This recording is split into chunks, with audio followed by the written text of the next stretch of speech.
The best is yet to come, and babe, won't it be fine? You think you've seen the sun, but you ain't seen it shine. Hello everyone, and welcome once again to Ask the Treksperts. I'm Captain Logan. And I'm Sarah, and this is Crewman Jayson. He's about 3.5 weeks old. And today we're going to be talking about kids in Star Trek. How appropriate. We're going to be talking about the main kids, pretty much the 4 main kids in Star Trek. And we're going to be starting with Wesley Crusher. Wesley Crusher. Sarah, how do you feel about Wesley Crusher? I dislike him. Ah, so you're in the majority then. I am in the majority, I would say. Most people don't love Wesley Crusher. I think a lot of that has to do with the fact that he was played up as being a kid and was a little too old. He really wasn't. Yeah. I think toward the end of when he was still a main on the show, before he left to the academy and everything. Wasn't so bad. It wasn't so bad because they started to make him act more his age. At the beginning, season 1, season 2, they made him act like, what, a 10-year-old? Yeah. And he looked like he was 15. Which is ironic if you consider the fact that a lot of kids in Star Trek end up growing up really fast. Yeah, well, and they act older than they look. Yeah. And that's a big plot point. Yeah. Except for Wesley Crusher. Except for Wesley Crusher. You know, my big problem with Wesley Crusher was always simply that if he was in an episode, he had to save the Enterprise. And all the time. Or constantly. he had to get impaled. Which I was okay with those episodes. I think that happened twice. I think so. But yeah, Wesley Crusher, I mean, he saves the Enterprise in the game. Although that's a little bit later, and he's not quite as obnoxious in that. But I mean, even like, you know, the thing with the nanites. Yeah, and even though that was his fault to begin with. Right, but, right. Yeah. And then I think he even kind of had a hand in saving the Enterprise in like Naked Now, I think. I think you're Although right. I don't entirely remember because I don't like that episode. I've only seen it a couple times on purpose. Yeah, I don't think it's necessarily Will Wheaton's fault. No, but he didn't help. I mean, I think it would have been hard for anyone to cope with those scripts. But did it bug you that on a ship of 1,000, and of course they're not all, you know, Starfleet, but did it bug you that on a ship of 1,000, Wesley Crusher got to be an acting ensign? It never really bugged me all that much, except that, oh wait, we have to see him more.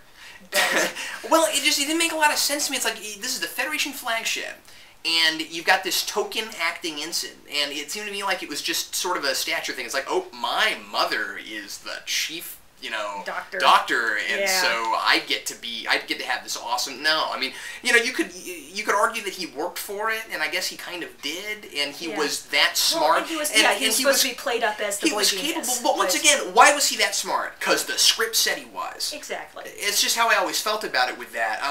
What about Wesley Crusher makes him the next stage in human evolution? Someone tell me this. Well, but he was! Because the Traveler says so. Because the Traveler says so. It. And I guess he's just book smart. He's not. He can't have a whole lot of common sense if you think about like First Duty, right? Yeah, or Final Mission. I think. Yeah. I don't know. Well, and there are a lot of people that are big Wesley Crusher fans, and I don't understand. I'm just not one of them. I don't quite get it. Yeah. Let's move on then to Jake Sisko. Jake Sisko. Jake and Nog. Let's talk about them together. I always liked them together. I thought they had a great friendship even from the beginning. Yeah. And while Nog, I got to like better toward the end of this series. I like Jake less and less. Really? He was better at the beginning. Yeah, I didn't know that you had the same thing that I did with that. I don't know why. I thought Jake was a lot cooler when he was a little kid. I did too. Well, he was never a little kid. He was, what, 8 or 9 when the show started. But when he was a kid. Yeah. And then as he grew up, was he even that young? Maybe he was more like 12 or. He was a young teenager, I think. That's come to think of it. Yeah, but he grew up and just I didn't like where they went with him. I don't know. He wasn't. You'd think with the father that he had, he'd be a little bit more hardworking. It's hard to explain what my issues with him. I'm not even bugged by his career choice. He's a writer. I'm a writer. I like that. He seems to be so naive. Especially as a... Naive is the issue, that's it. As a writer. Because it seems like, you know, I immediately should appreciate and support this guy. You know, he doesn't want to... Everybody else seems to want to be in Starfleet, and he wants to be a writer. He wants to be a thinker, and I can totally sympathize with that. I'm like this also. My brother went into the Army. I had no interest in that. You know what I mean? So I've got that. But, yeah, kind of naive, you know? He's constantly thinking he can get away with stuff he can't. Think about it. The Dominion takes over Deep Space Nine. He stays behind and expects Which is cool. I mean, that's sympathetic. But he's like, I'm going to stay here in this really dangerous place. But he expects Weyu not to censor his work. And really. Really. Yeah, that's it. Yeah. I think the best Jake Sisko episode is The Visitor, and he's an old man in that, and it's alternate timeline Jake Sisko. Yeah. It also helps that he was played by Tony Todd, because Tony Todd. That always helps. but now Nog goes into Starfleet. Yeah, and he gets great. I mean, first Ferengi in Starfleet, and you really buy where his character goes. But once again, I think that a lot of this is less actor issues and more writing issues. Where Eisenberg is awesome. Eisenberg is awesome. But I think part of the issue is just that they got excited about writing Nog, and they just couldn't decide what to do with Jake. Yeah. It's kind of like Lana in Smallville. You know what I mean? Like that wasn't all Kristen Kirk's fault. A lot of it was just we don't know what to do with her. Yeah. And I think that was a lot of the problem with Jake. Nog, it was like ooh, Ferengi that we can actually do stuff with. Yeah. And that gets exciting. I think it's the same reason Quark was always interesting, because they were excited about writing and him. we're not Ferengi fans at all. Nope. But those two stand out for us. No, I don't like the Ferengi interesting as a species. Yeah. But yeah. Yeah. And then the last one I think we want to talk about was Naomi Wildman, who, in my opinion, is the one that... Ooh, actually, there's one other one we should talk about besides that. We should talk about Alexander. Oh, yeah. In fact, let's talk about Alexander and Naomi together, because I think those two are kind of foils for each other. Sure.